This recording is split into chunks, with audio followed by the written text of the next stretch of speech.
ज़्यादा दिव्यांगता की श्रेणी में महिलाओं ने व्हील चेयर पे होते हुए, एक बहुत मुश्किल शरीर में होते हुए भी देश के लिए बड़े बड़े मेडल जीते हैं। तो इसका भी बेटियां हर क्षेत्र में कमाल कर रही हैं, सिर्फ उनको आपकी जो अवसर मिलना चाहिए।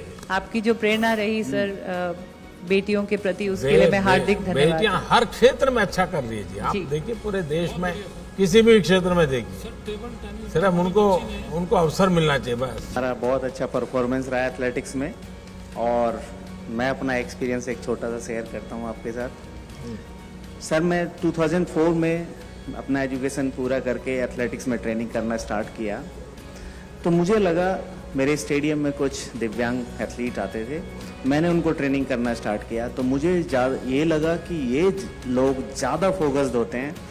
मैंने इनके साथ काम करना स्टार्ट किया। 2004 में देवेंद्र झाझड़िया जी ने गोल्ड मेडल जीता था, लेकिन हिंदुस्तान में उनको इतना कोई जानता नहीं था, और आज हमने 2005 से स्टार्ट किया कोचिंग करना, आज सब दिव्यांग एथलीटों को जानते हैं।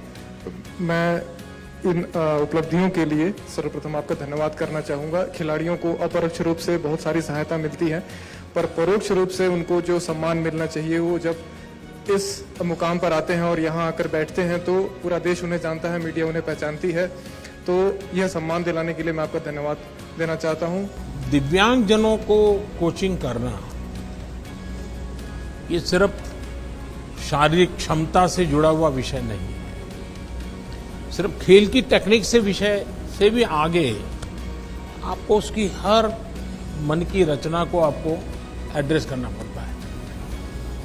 और इसलिए मुझे लगता है कि एक आध बार जो दिव्यांगजनों के कोचिज हैं उनका एक वर्कशॉप करना चाहिए, उनके अपने एक्सपीरियंस, क्योंकि उन्होंने अलग, और मैं तो मानता हूं कि अच्छी किताब बन सकती है, एक अच्छा गाइड आप तैयार कर सकते हैं कि भाई हम इस प्रकार से इनको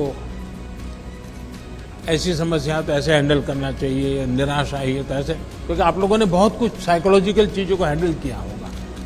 कभी कभी माँ बाप को भी गाइड कर सकते हैं आप लोग, एक अच्छा डॉक्यूमेंट तैयार हो, क्योंकि मैं बहुत माइन्यूटली देखता हूँ कि सरल काम नहीं है जी। राम राम सर, मैं कशिश वाकड़ा हूँ और मेरी एज 17 इयर्स है, और मैं पैरा एथलेटिक्स 3 साल पहले आई थी, और अब मैं अपनी सर की मदद की वजह से, जो सर ने मेरे को सपोर्ट करा, मेरी फैमिली ने, तो मैं इंडियाज़ यंगेस्ट पैरालंपियन बन पाई, और मुझे आपसे मिलने का मौका मिल पाया, मैं बहुत खुश हूँ। मैं आपसे एक किस्सा शेयर करना चाहूँगी अपना। जब आप 2014 में प्रधानमंत्री बने थे, मैं उस टाइम पे 11.5 साल की थी, और मैं इतनी खुश हो गई थी आपको देख के, तो मैं भाग के अपनी मम्मी के पास गई जब मैं ठीक थी, तो मैं बोलती मेरा वो बचपन आता, तो मैं बोलती कि मेरे को इन दादा से मिलवा दो, और मुझे इन दादा से मिलना है कि ये देश को बहुत आगे तक लेके जाएंगे। तो मम्मा ने बोला कि ठीक है, पर पहले कुछ करके दिखा जो, उनसे मिलना है। तो सर मैंने 7 साल वेट किया आपसे मिलने के लिए, 2014 से लेकर, और आज मेरा आप सपना पूरा हुआ आपसे मिलने का। जो बच्चे होते हैं ना, वे जब कुछ भी बोलते हैं तो एक प्रकार से वो भगवान की आवाज होती है। तुमने 11 साल की उम्र में जो बोला वो तुम्हारी सोच नहीं होगी, कोई ऐसा संकेत होगा, और वही आशीर्वाद बन गए मेरे लिए। मेरा भी सपना है सर, मैं रियो में 6th रहा था, अब मैं 5th हूँ, तो कभी ना कभी मैं मेडल जीतूंगा और आपसे मेडल के साथ मिलूंगा, ये मेरा सपना है। नहीं तो मेरे लिए सर पैरालंपिक अचीवमेंट नहीं थी। गांव में जब मैं आपसे मिल के घर गया तो सब ये कह रहे थे ये पीएम साहब से मिल के आया भाई, ये नहीं, उनको ये था कि ये रियो पैरालंपिक का हिस्सा बन के आया है। वो कह रहे थे ये पीएम से मिला है भाई, ये अच्छा आदमी थैंक यू बोलना चाहूँगा कि जो आपने मुझे मतलब इतना रेस्पेक्ट दी, बुलाया है और सपोर्ट किया है।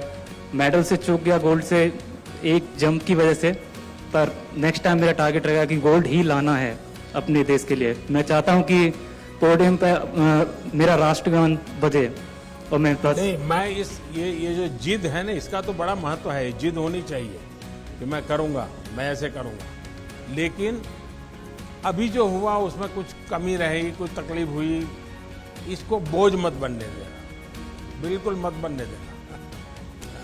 हाँ शरद, सर अब मैं आगे का गेम फुल टेंशन फ्री होके खेलूंगा।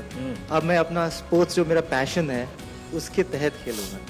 जो वो खो गया था स्ट्रेस में, जैसे आपने बोला एग्जैक्टली वो स्ट्रेस में हम लोग ना जो मेन पसंद है गेम वो फिनिश हो जा रहा था। अब मैं एक्चुअली उसको रिपीट करना चाहता हूँ। मैं अपना हाई जंप जो T63 है पैरालंपिक्स में, इसको बहुत मेन फोकस मानते हैं। तो मैं चाहता हूँ कि पब्लिक को दिखाऊं कि ये हम लोग कैसे एक आर्टिस्ट है और एक आर्ट कर रहे हैं। एक वो कहावत है कि शायद प्रत्यक्ष को प्रमाण की क्या ज़रूरत है, तो यहाँ पे यही है। लास्ट टाइम 19 एथलीट गए थे खेलने के लिए, इस बार 19 मेडल आए हैं। तो कह सकते मतलब पैरा स्पोर्ट्स किस लेवल पे चला गया है, ये कोई वो प्रत्यक्ष को प्रमाण की ज़रूरत नहीं है। और सर मैं ये पूछना चाहूँगा सर आपसे, जैसे हम लोग बड़ा एक्साइटेड रहते हैं, जैसे आपसे मिलने के लिए थोड़ा नर्वस भी थे, एक्साइटमेंट भी रहता है। आप जैसे आप भी कंट्री को किसी इवेंट में रिप्रेजेंट करने के लिए जाते हैं, तो आपके मन में क्या चलता है सर? आप कैसे उस कंडीशन को हैंडल करते हैं? मेरा बैकग्राउंड बहुत अब जैसे ही एक सामान्य परिवार का है। और बचपन में तो कभी स्कूल के प्रिंसिपल भी अगर नाम से बुला देते थे तो अब वाह नाच उठते थे कि प्रिंसिपल को मेरा नाम मालूम है। तो ये जीवन की खुशी तो रहती है, हर एक रहती है। लेकिन जब मेरा सार्वजनिक जीवन का दायित्व बना तो एक प्रकार से मैंने अपने आप को भुला दिया। मुझे कभी ये कोई नरेंद्र मोदी या कोई गांव से आया हुआ इंसान कुछ सब दिमाग से निकाल दिया। जब गुजरात में काम करता तो मेरे मन में रहता था भाई मैं नहीं हूं, 6 करोड़ गुजराती हैं, ये मेरे मन में रहता। और अभी दुनिया के किसी भी लीडर को मिलता तो मुझे ये नहीं लगता कि मैं मिलता, मुझे ये लगता है कि 130 करोड़ देशवासी हैं। और उसके कारण मुझे कभी इंफीरियरिटी नहीं होता है, कोई बड़ा एक्साइटमेंट भी नहीं होता है। जैसा मैं आपको कहता हूँ आप अपना बेस्ट परफॉर्म कीजिए, मैं भी मन में रखता हूँ मैं मेरे देश की बात बड़ी ताकत से करूँगा, बड़े विश्वास से करूँगा। तो यही भाव है और क्या है। आपकी सर मेमोरी बहुत शार्प है सर, आप एकदम याद कैसे रख लेते हैं?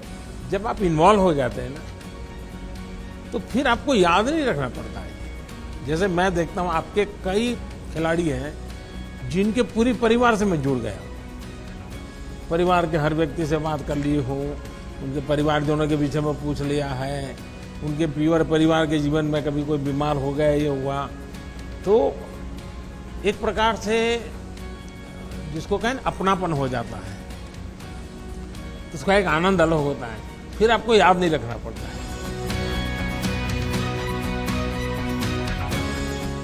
सर आपने बहुत इंस्पायर किया, मोटिवेट किया हमारे प्लेयर्स को, और जिसकी वजह से हमारे प्लेयर में जो कॉन्फिडेंस था वो इतना हाई लेवल का कॉन्फिडेंस था कि this is the first time I saw that each and every player he performed his best. ज़्यादा दिव्यांगता की श्रेणी में महिलाओं ने व्हील चेयर पे होते हुए, एक बहुत मुश्किल शरीर में होते हुए भी देश के लिए बड़े बड़े मेडल जीते हैं। तो इसका भी बेटियां हर क्षेत्र में कमाल कर रही हैं, सिर्फ उनको आपकी जो अवसर मिलना चाहिए। आपकी जो प्रेरणा रही सर बेटियों के प्रति, उसके लिए मैं हार्दिक धन्यवाद। बेटियां हर क्षेत्र में अच्छा कर रही है जी। आप देखिए पूरे देश में किसी भी क्षेत्र में देखिए, सिर्फ उनको अवसर मिलना चाहिए बस।